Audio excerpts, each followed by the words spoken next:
inagu se waxaynu moodnay ingiriisiguna inuu cilmi yahay af soomaaliguna uu jahliyay jahligu waa inaga maaha af soomaaliga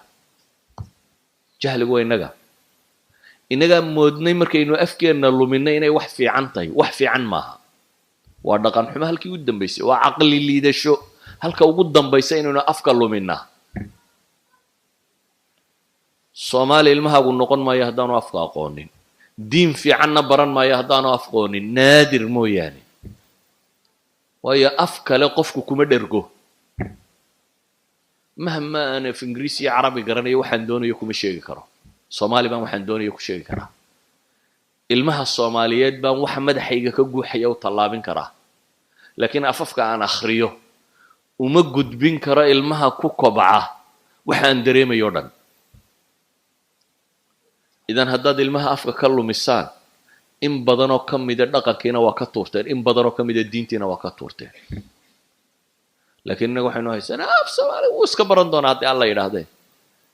markaasaad waxaad diidaysaa inuu isagoo af soomaali jajaban kugula hadlo markaasaad adigu af ingiriisi jajaban kula hadlaysaa saxanka maaha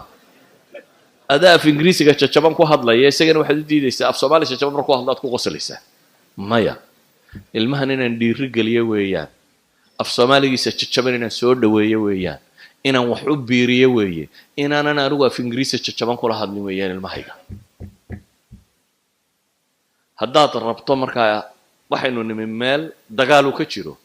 ninka hindiga ahi markuu waddankiisii joogu dagaalkan ku jiray indiya boqolaal af baa lagaga hadlaa boqolaal diimood baa lagu haystaa boqolaal dhaqan oo kale nooca la haystaa saa daraaddeed markuu waddankiisii joogay buu qof feejig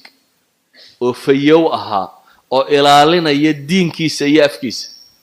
siiga ka yimi indiya halkan markuu joogo waa siig afkiisiina uu ku hadlaya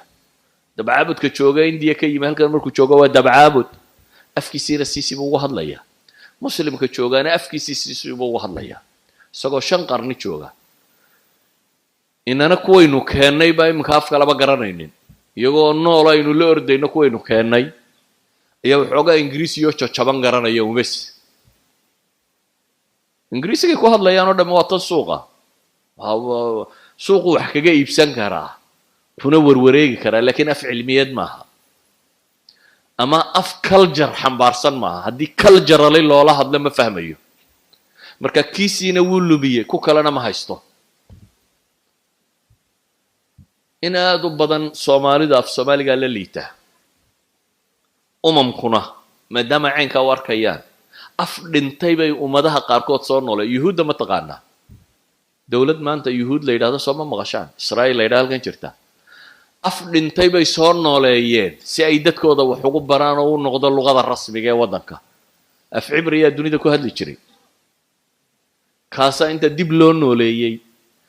maanta takhasusaadka daqiiqee dunida qaar ka mida lagu qoraa ka mida jaamacaadka dunida ugu horeeya maanta ku yaala israa'iil qaar ka mida teknolojiyada badh bay dunida hogaamiyaan iyagoo ku barta maxay af cibri af kumanaan sano ka hor lagu hadli jiray intay dib u nooleeyeen bay waxa ka dhigaan af nool inana mid noolo hadda dadkii ilaahay joogaan bay rabnaa inuu dhinto أنا عرفت في إنجليزي قال إن شاء الله دين تقولها في إنجليزي كيسو دقي سنة يا مقولها في عربي كيسو دقي سنة يا سأصادو هاي سطح كو أنا وحكي بفهمه مركي قصلا نقول الله قصلا لكن وحكي لك ما قرته وحرسم جي مركي وحي هاي واللغة وضد مديني وحنا أدوق قفك أجمعين الصومالية ولحيسها وهايسا أنا تكون نقطة وتعشى dadka aad afgaranaysaa culture-ka aad garanaysaa dhaqanka aad fahmaysaa isagu laakiin midna ma rabo waayo culture-koodana ma yaqaan dhaqankoodana ma yaqaan say u fakarayaan waayo afkaa sida hadduu qofku afka waayo afkaad si rasmiya u garatay dhaqankiisa aad baratay idan inagu markaynu nimi dhulka kan